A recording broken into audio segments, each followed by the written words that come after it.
통합의학학에서의 이상 간의 상관관계. 모든 질환과 연관된 신체적, 정신적, 사회적 이상을 이해하고 숙지하는 것이 이들을 치유하는 근본이 됩니다. 앞장에서도 언급했지만 현대인에게 나타나는 모든 질환, 질병, 이상은 다 원인이 있으며 그 원인이 해소되지 않으면 치료는 불가능합니다. 순간적인 완화는 있더라도 그 치료는 원인의 해소 없이는 요원한 것입니다. 따라서 앞에서 언급한 신체적, 정신적, 사회적 이상의 원인을 정확히 파악하는 것이 매우 중요합니다. 그 원인을 파악하는데 가장 중요한 것은 이들의 상관관계를 알아야 합니다. 통합의학학에서는 모든 이상의 원인을 스트레스로 규정하였고, 이 스트레스의 종류를 구별하고 이들에 의한 질환을 신체적 이상, 정신적 이상, 사회적 이상 등 세 가지로 구분하였습니다. 그러나 이것을 구분하는 것은 독자의 이해를 위한 것이지 인위적으로 구분되기는 매우 어렵습니다.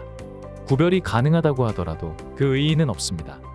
현대의 모든 질환과 이상이 서로 얽히고 설켜 있다는 뜻입니다. 가령 감염 때문에 장염이 걸렸다면 명확히 바이러스에 의한 신체적 스트레스가 상승한 것이고, 이를 견디지 못한 장 조직과 기관이 병을 일으킨 것입니다. 그러면 정신적, 사회적 스트레스가 없으니 이에 대한 이상을 나타내지 않을까요? 답은 그렇지 않다는 것입니다. 장염에 의한 신체적 스트레스는 설사와 복통을 일으키지만 더불어서 개인적 감각적 두려움을 유발하여 음식에 대한 회피 반응으로 나타날 것이며, 궁극적으로는 자신의 건강 이상이 사회적 생활에 피해가 될 것을 우려한 나머지 사회적 이상으로도 나아갈 수 있습니다. 마찬가지로 정신적, 사회적 이상은 반드시 신체적 이상을 수반하기 때문에 이들의 관계는 떼어내서 생각해서는 안 됩니다.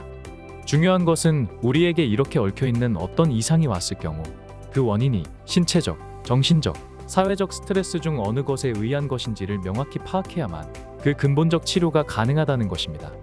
자주 화장실을 가는데 그 원인이 장염 바이러스라면 신체적 스트레스의 원인이 되는 바이러스를 없애야 합니다. 반면에 정신적 자극, 충격 때문에 위장관이 과도한 반응을 하는 것이라면 그 자극을 없애야 합니다. 시험을 앞둔 학생이 자주 복통을 호소한다면 그것은 위장관의 조직 및 기관의 구조와 기능에 문제가 생긴 것이 아니라 정신 및 사회적 스트레스에 의한 증상 및 이상인 것입니다. 이런 학생에게 그 원인의 해소 없이 약물을 투여한다면 효과가 있을까요? 이 학생의 증상은 시험을 잘 보면 그 증상과 이상은 바로 없어집니다. 약물보다는 정신적 스트레스가 해소되는 것이 더 중요한 것입니다. 따라서 평온과 안녕의 궁극적 상태를 유지하기 위해서는 신체, 정신, 사회적 스트레스를 적당히 하고, 이에 의한 이상이 생겼을 때는 이 이상 간의 상호관계를 명확히 파악하여 접근하는 것이 가장 기본이라 하겠습니다. 현대인의 질환과 이상을 파악하면서 이들의 상호관계를 잘 이해하는 것이 건강, 희망, 행복의 궁극적 가치인 평온으로 가는 치료의 근본입니다. 이상과 질환에서의 신체적 반응. 앞에서 언급한 신체적, 정신적, 사회적 이상은 서로 밀접히 연관되어 어느 하나라도 이상을 유발할 정도의 변화가 생긴다면 서로 상호적으로 작용하여 다 같이 동시다발적으로 이상이 올 수 있습니다. 신체적 스트레스에 의해 신체적인 이상이 생긴다면 그것은 바로 정신적 이상으로 이어질 수 있으며, 역시 사회적 스트레스가 증가하여 사회적 이상을 유발할 수도 있습니다.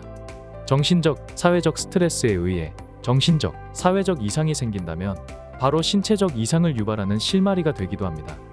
따라서 이들의 질환을 따로 떼어내기보다는 서로의 상호 관계를 잘 이해하고 가장 근본적인 원인이 어느 것인지를 잘 따져보아 접근하는 것이 가장 올바른 치유의 정도입니다. 그러나 환자에게는 가장 체감할 수 있는 이상은 정신적, 사회적 이상보다는 신체적으로 이상이 생기는 현상이 가장 피부로 느껴지는 문제이며, 정신적, 사회적 스트레스에 의한 이상은 그 다음 문제로 인식되는 것이 현실입니다. 또한 의학의 발전이 현실적으로 접근이 어려운 부분인 정신적, 사회적 스트레스에 의한 이상보다는 현상적으로 보이고 느껴지는 신체적 이상을 중심으로 발전을 해온 면도 인정하지 않을 수 없습니다. 결과적으로 치유는 가장 근본적 원인이 어디 있는지를, 즉 신체적 스트레스에 의한 신체적 이상으로 유발된 질환인지, 아니면 정신적 스트레스에 의한 정신적 이상인지, 그것도 아니면 사회적 스트레스에 의해 사회적 이상에 의한 질환인지를 구분하여 접근하는 것이 매우 중요합니다. 그래도 모든 이상은 궁극적 체감하는 바가 바로 신체적 이상에 의한 것이라는 점에서 이에 대한 이해가 필요하며, 이를 바탕으로 접근하면 통합의학학에서의 목표인 안녕에 도달할 수 있을 것입니다. 이상을 유발하는 원인의 변화. 평균 수명이 늘면서 우리는 다양한 이상과 질환을 경험하는 경우가 증가하고 있습니다. 생활 환경과 사회의 발전에서 오는 다양한 스트레스가 그 원인입니다. 과거 유행하던 질환보다는 새로운 이상과 질환이 나타나고 그에 의한 고통을 호소하는 환자가 늘어나는 추세입니다. 이러한 이상과 질환의 변화를 잘 파악하고 이해하면 더 쉽게 이상과 질환에서 오는 고통을 해소할 수 있을 것입니다.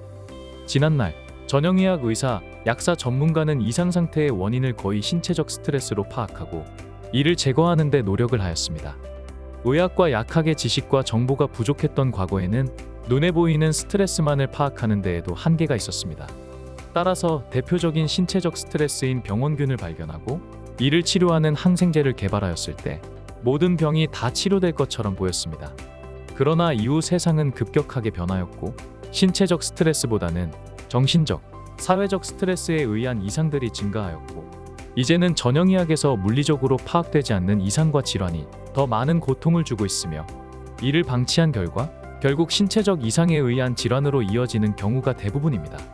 최근 방송에서 정신심리학 전문가가 상담하는 프로가 유행하는 것은 이를 반영하는 것입니다. 따라서 통합의학학에서는 이상과 질환의 원인이 신체적 스트레스에서 정신적, 사회적 스트레스로 변하고 이에 의해 이상과 질환도 변하고 있음을 인지해야 합니다. 원인을 알아야 치유로 안녕을 이룩할 수 있습니다.